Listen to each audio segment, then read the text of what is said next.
एक पिता अपनी बेटी का अब रिश्ता तय कर देता है। उसके बाद अब शादी के कुछ दिन रह जाते हैं, लेकिन उधर अब उसी गांव में अब उस लड़की का प्रेमी होता है।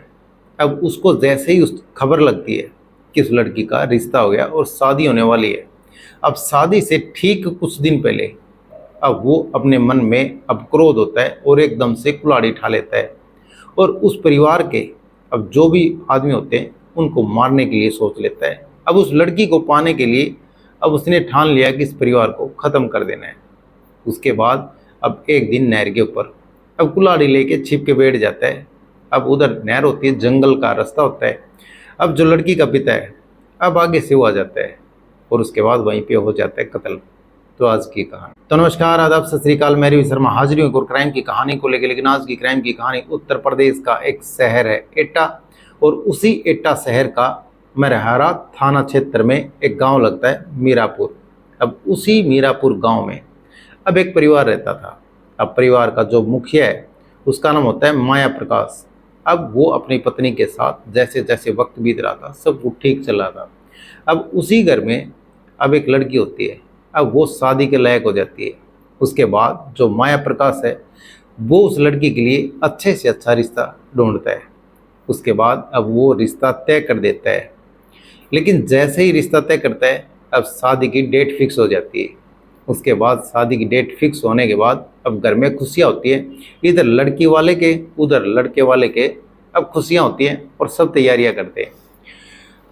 अब लगभग ठीक 3 दिन रह जाते हैं शादी के। अब मीरापुर गांव में जो माया प्रकाश का घर है उससे कुछ दूर वहीं पे अब एक पड़ोसी होता है। अब उसका नाम होता है आकाश। अब आकाश नाम का एक लड़का होता है। अब वो लड़की से बेहद प्यार करता था, लेकिन लड़की उससे प्यार नहीं करती थी, वो एक तरफा प्यार करता है। उसके बाद अब उसको जैसे ही इस बात का पता चलता है कि उस लड़की का रिश्ता तय कर दिया और उसकी शादी के ठीक 3 दिन रह जाते हैं, उसके बाद वो गुस्से में आग बबूला हो जाता है और फिर वो अपने हाथ में एक कुल्हाड़ी उठा लेता है और वो मन में ठान लेता है कि इस परिवार को ख़त्म करना है। उसके बाद अब वो सोच लेता है, दिल जला आशिक बन जाता है कि यहाँ पे एक एक लाश गिरानी होगी और इस लड़की को कैसे न कैसे करके अब मैं हासिल कर लूँगा। लेकिन उसके बाद अब फिर वो निकल जाता है और अब कत्ल करने की सोचता है। अब जो पहले कत्ल जो करता है वो अब जो लड़की का पिता होता है अब माया प्रकाश, उसका कत्ल करने की सोचता है। उसके बाद अब आकाश मरहरा के नहर के पास जाता है और वहाँ पे जंगल होता है और नहर होती है। अब वहीं पे छिप के बैठ जाता है। अब उधर जो लड़की का पिता है अब माया प्रकाश उधर से आता है और तभी वो देख लेता है। लेकिन जैसे ही वो आमना सामना होता है तभी वो अपनी कुल्हाड़ी उठाता है और सीधा उसके ऊपर वार कर देता है। उसके बाद जैसे ही वार कर देता है, गर्दन पे वार होता है। अब माया प्रकाश ज़मीन पे गिर जाता है और वहाँ पे काफ़ी ब्लड बिखर जाता है। उसके बाद अब वो वहाँ से आकाश फरार हो जाता है।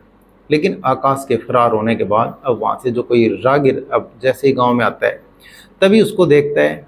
अब वो देखता है माया प्रकाश यहाँ पे ज़मीन पे अब गिरा हुआ है और उससे काफ़ी खून बह चुका था।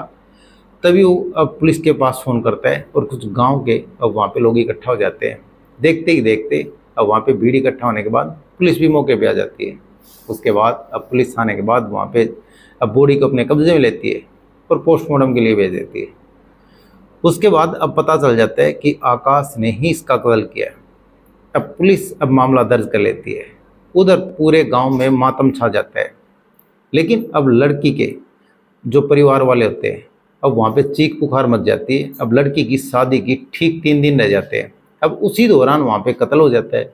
अब पूरे गांव में मातम छा जाता है कि जैसे इस लड़की का अब पिता नहीं रहा और लड़की की शादी होती 3 दिन पहले। लेकिन जिस तरह से जो भी घटना हुई उसमें पूरा गांव अब फिर उसके साथ होता है, जो लड़की का परिवार होता है। उसके बाद अब पुलिस इधर से उधर ढूंढती रहती है आरोपी को।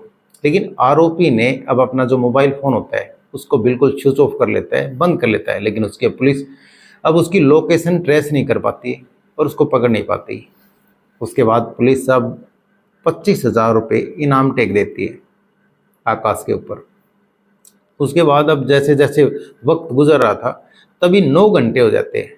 अब 9 घंटे में अब पुलिस अब जैसे उसका फ़ोन ऑन होता है, अब मोबाइल ऑन होने के बाद अब पुलिस उसको ट्रेस कर लेती है और वहाँ पे जैसे ही पहुँचती है उसको घेर लेती है। तभी आकाश जो आरोपी होता है वो पुलिस के ऊपर सीधी फायरिंग कर देता है। अब इंस्पेक्टर की सीधी बाजू में गोली लगती है। उसके बाद गोली लगने के बाद अब जवाबी कार्रवाई पुलिस करती है। उसके बाद अब उधर से भी गोली दागते हैं। अब आकाश की सीधी पैर में गोली लगती है। अब वहीं पे वो धराशायी हो जाता है और उसके बाद उसको पुलिस अपने बाहों में पकड़ करके अब गाड़ी में डालती है और फिर सीधा अब मेडिकल लेके जाते हैं। अब उस इंस्पेक्टर को भी और आकाश को भी वहाँ पे उसमें मेडिकल में उपचार के लिए एडमिट करा देते हैं। लेकिन उधर जो लड़की होती है वो वहाँ पे अब उसकी शादी के अब ठीक 2 दिन रह जाते हैं। लेकिन अब जैसे जैसे वक्त बीत रहा था उसी हिसाब से आरोपी को पकड़ लेते हैं। लेकिन इधर जो लड़की की शादी है उसमें काफ़ी कुछ अब जो खुशियाँ थी वो गम में बदल जाती है। उसके बाद अब पुलिस आकाश से जैसी सख्ती से पूछताछ करती है। लेकिन आकाश ने बताया ये तो पहला कत्ल था। अब मैंने ठान रखी थी अब इस लड़की की शादी या तो रोक दी जाए। अगर इस लड़की की शादी होगी तो एक के बाद एक कत्ल करता रहूँगा, क्योंकि मैं इस लड़की से बहुत ज़्यादा प्यार करता था। लेकिन लड़की उससे प्यार नहीं करती थी, वो एक तरफा उससे प्यार करता था। उसके बाद आरोपी को अब फिर जेल की सलाख हो गई, पीछे भेज दिया है। लेकिन ये कहानी सुनाने का मतलब किसी का दिल दुखाना नहीं या किसी की भावनाओं को ठेस पहुंचाना नहीं। ये कहानी सुनाने का मतलब आप सतर्क रहें, सावधान रहें। तो कैसी लगी आज की कहानी कमेंट सेक्शन जरूर बताएं। वीडियो को लाइक कर दे, चैनल को सब्सक्राइब कर दे, बेल आइकन को प्रेस कर दे ताकि हर वीडियो का नोटिफिकेशन मिलता रहे। जय हिंद, जय भारत।